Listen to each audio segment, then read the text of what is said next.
Jim, september 2006. Mørkt. Klokken var 4:30 om morgenen. Jeg kom kørende mod Herregårdsvejen fra Hauketo. Lige før et hjørne station drejede jeg til venstre over jernbanebroen. Der var rødt lys, men ingen andre var at se, så jeg drejede alligevel. Da jeg var over på den anden side og lidt ned ad vejen, forbi butikken som lå der, Karusellen hed den, kom en mand pludselig styrtende, som kastet ud af mørket og ind i lyset foran bilen.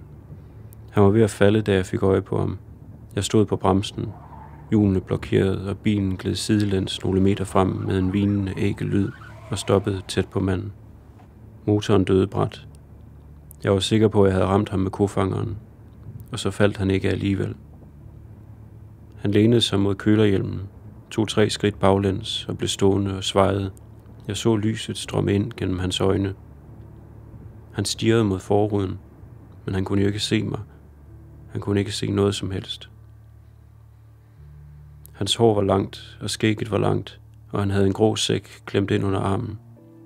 Et øjeblik troede jeg, at det var min far, men det var ikke min far. Jeg havde aldrig set min far. Så forsvandt han ind i mørket på den anden side af vejen, der hvor stien gik stejlt ned mod Jørgensdalen. Jeg blev siddende med stive arme, hænderne hårdt presset mod rattet, og bilen på tværs af Herregårdsvejen et stykke ude i den modgående vejbane. Det var stadig mørkt, ja, endnu mørkere. 2 forlygter nærmede sig på vej op. Jeg drejede nøglen i tændingen, og så ville motoren ikke starte, og jeg prøvede igen, og så gav den et smæld og gik i gang. Jeg kunne mærke mit hurtige åndedræt helt op i halsen, som en hund trækker vejret. Jeg trak mig tilbage til min egen vejbane, før den anden bil nåede frem, og kørte langsomt ned mod Mossevejen og drejede fra til højre i bunden mod Oslo.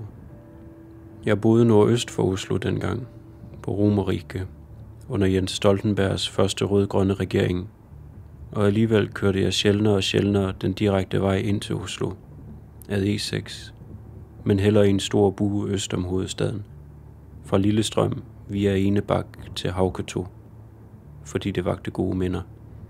Den var jo meget længere den vej og tog længere tid, men det gjorde ikke noget. Jeg havde været sygemeldt i et år. Jeg vidste ikke, hvad der ville ske nu.